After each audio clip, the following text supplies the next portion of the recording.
Hello friends, welcome to civil maker. Civil maker के इस video में आपका स्वागत है। जितने भी सिविल इंजीनियरिंग के एस्पायरेंट्स हैं जो पास आउट हो चुके हैं या कहीं ना कहीं किसी कॉलेज से अभी पढ़ाई कर रहे हैं, तो उनके लिए ये वीडियो काफी खास होने वाला है। ठीक है, वैसे लोग जो बीटेक कंप्लीट करने के बाद किसी न किसी गवर्नमेंट जॉब के तलाश में है या किसी गवर्नमेंट डिपार्टमेंट में जाना चाहते हैं तो उनके लिए क्या स्ट्रेटजी रखना चाहिए, उनको क्या स्किल डेवलप करना पड़ेगा, ये सारे तथ्यों के साथ इस वीडियो में हम लोग डिस्कस करेंगे।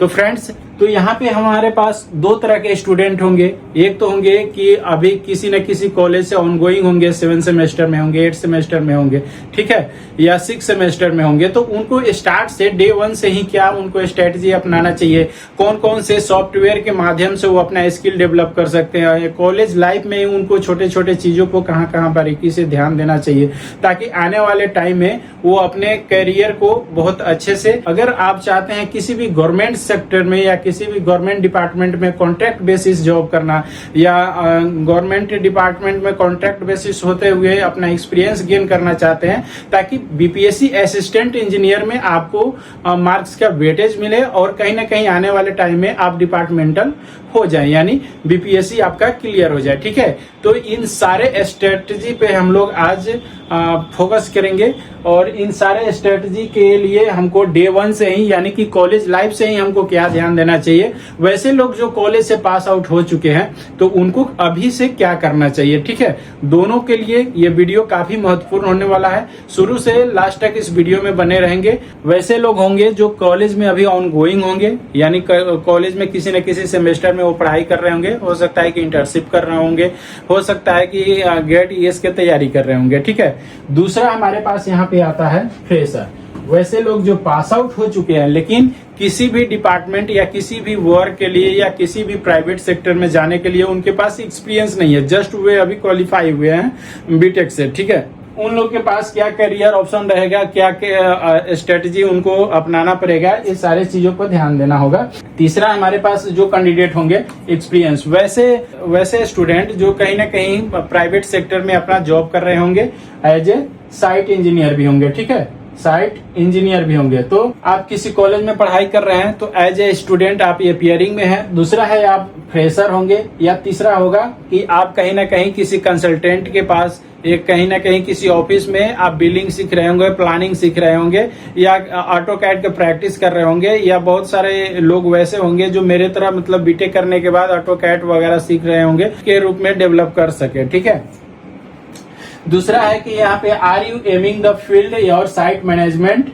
या ऑफिस या डिजाइन कंसल्टेंसी। ये उन सारे बच्चों के लिए बहुत इंपॉर्टेंट है, वे सारे कैंडिडेट के लिए बहुत इंपॉर्टेंट है।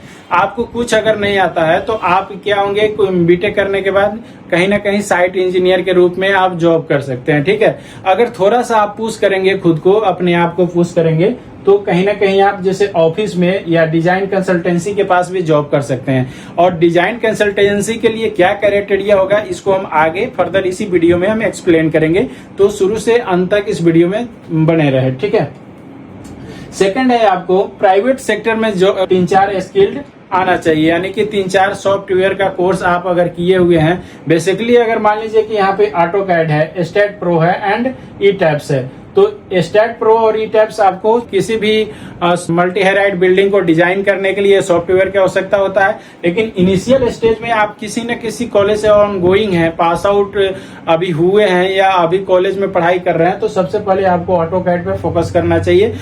ऑटो कैड स्किल्ड तो आपको 100% आना ही आना चाहिए। टेक्निकल स्किल्ड के आधार पे आप अपने करियर को एक बड़े अपॉर्चुनिटी की तरफ मूव कर सकते हैं। ठीक है, तो ये रहा आपका प्राइवेट जॉब में क्राइटेरिया जो है। प्राइवेट जॉब का क्राइटेरिया क्या होगा, सबसे पहले ऑटो कैड होना चाहिए। आप किसी कंसल्टेंसी में जाना चाहते हैं, किसी कंसल्टेंसी या किसी आर्किटेक्ट के पास काम करना चाहते हैं, तो वहां पे बेसिक होगा कि भैया क्या आपको ऑटो कैड आता है। तो अगर आपको नहीं आता है तो वो लोग कहेंगे कि नहीं, हमारे पास तो बिना ऑटो कैड का कोई काम ही नहीं है। या बिलिंग में जाएंगे तो वहां पे होगा कि क्या आपको एक्सेल आता है, बिलिंग आता है या क्या। तो बहुत सारी चीजें हैं जो आपको आने वाले में इस वीडियो में, इस चैनल पे, इस वीडियो के माध्यम से मैं एक्सप्लेन करूंगा। और आने वाले टाइम में एक एक टॉपिक पे हम लोग डिटेल यहाँ पे बात करेंगे। ठीक है, तो प्राइवेट जॉब के लिए आपको क्या आना चाहिए? ऑटोकैड आना चाहिए, स्टेट प्रो आना चाहिए या ई-टैब्स आना चाहिए।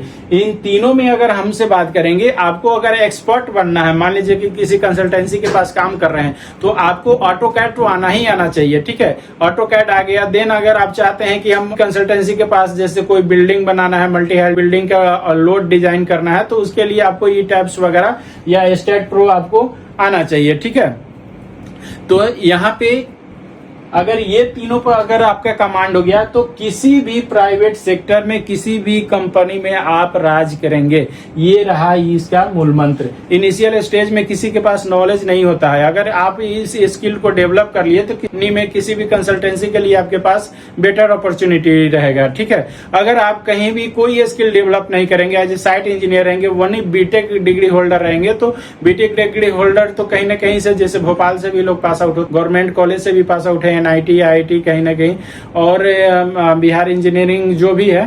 तो यहाँ पे अगर आपके पास स्किल नहीं है, तो 18 से 20,000 22,000 से ज्यादा की अपॉर्चुनिटी आपको एक करियर के लिए नहीं मिलेगा, ठीक है। लेकिन अगर आप ऑटोकैड कर लिए, स्टेट प्रो कर लिए और ई-टैब्स कर लिए, तीनों में अगर एक्सपर्ट हैं, तो आपके पास बहुत बेटर अपॉर्चुनिटी हो जाएगा।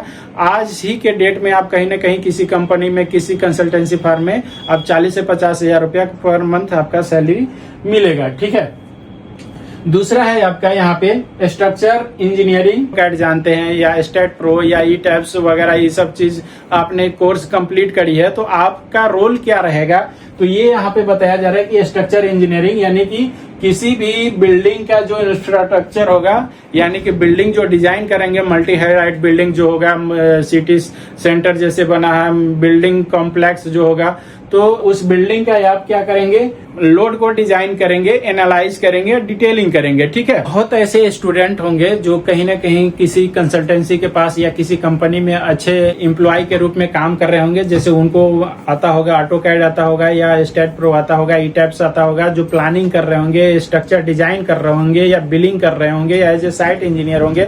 तो वैसे कैंडिडेट्स के लिए ये आपका अंतिम ये होगा प्रयास कि हम लोग कॉन्ट्रैक्ट बेसिस पे किसी डिपार्टमेंट में कैसे इनरोल हो जाए, ताकि आने वाले टाइम में, जैसे बीपीएससी हमारा प्रत्येक ईयर के लिए 5% का जो वेटेज देता है, उसका लाभ उठा सके, ठीक है। क्योंकि ये 5% जो है प्रत्येक ईयर के लिए, कहने के लिए है कि 5%, लेकिन ये अगर 5 साल के हिसाब से देखा जाए तो बहुत बड़ी अपॉर्चुनिटी हो जाती है। अगर 5 साल आप किसी भी कॉन्ट्रैक्ट बेसिस पे किसी डिपार्टमेंट में आपने काम कर लिया, तो 100% है कि आपका बीपीएससी आप क्वालिफाई कर जाएंगे, ठीक है। बहुत तो ऐसे लोग होंगे जो अर्ली मतलब किसी कॉन्ट्रैक्ट बेसिस पे किसी डिपार्टमेंट में फॉर्म फिल किए होंगे, और उनको ये क्यूरियोसिटी होगा कि हम भाई हमारा वहाँ पे रोल क्या होगा। तो आज मैं वो भी रोल समझा देता हूँ, क्योंकि यहाँ पे गवर्नमेंट डिपार्टमेंट में क्या होता है कि कॉन्ट्रैक्ट बेसिस पे होंगे, तो वहाँ पे आपका वर्क कल्चर क्या रहेगा, आपका रिस्पॉन्सिबिलिटी क्या रहेगा एज ए सिविल इंजीनियर।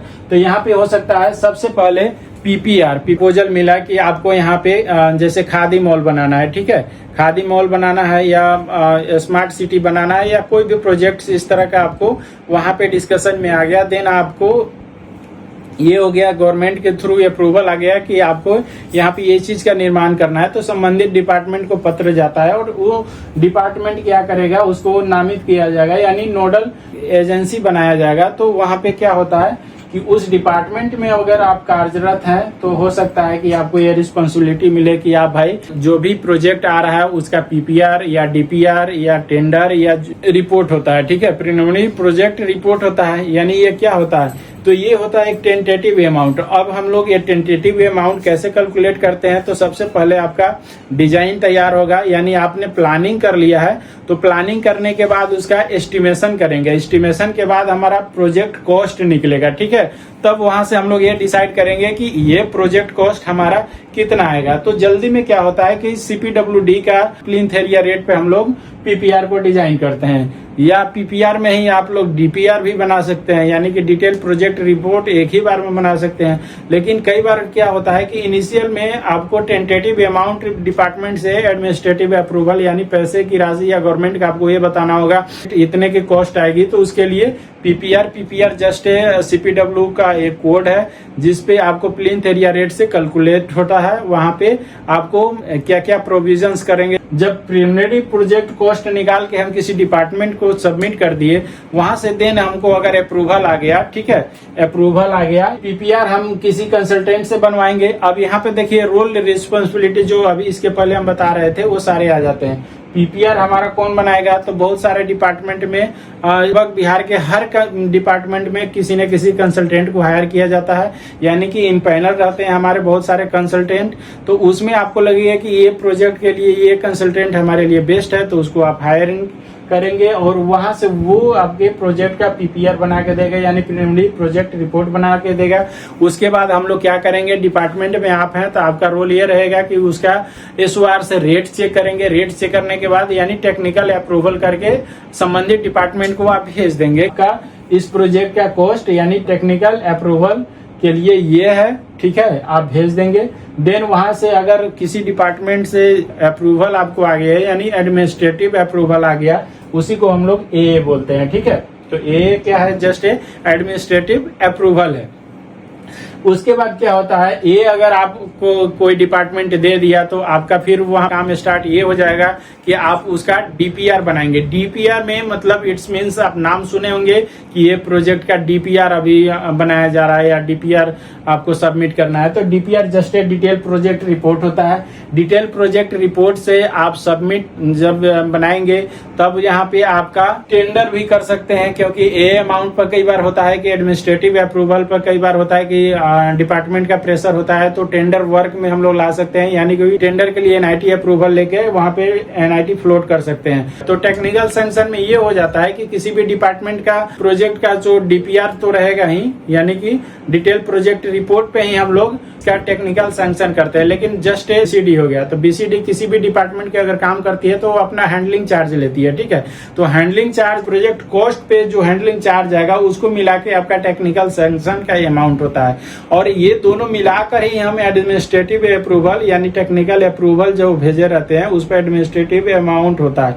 मान लीजिए कि सिंपल से आप समझेंगे कि 100 रुपया किसी प्रोजेक्ट को, तो बीसीडी क्या करेगा, अपना डिपार्टमेंटल या हैंडलिंग जोड़ के 105 रुपया उसका आपका प्रोजेक्ट कॉस्ट का भेजेगा। आप 105 रुपए का अप्रूवल देंगे, लेकिन यहाँ टेंडर अमाउंट होगा या बीओक्यू अमाउंट होगा वो 100 रुपए का ही होगा। टेंडर के बाद टीएस क्या होता है, टेक्निकल सैंक्शन क्या होता है, इसके बारे में हम आपको बता चुके हैं। चैनल पे नए हैं तो चैनल को सब्सक्राइब करिए, वीडियो को लाइक करिए एंड अपने दोस्तों में शेयर करिए।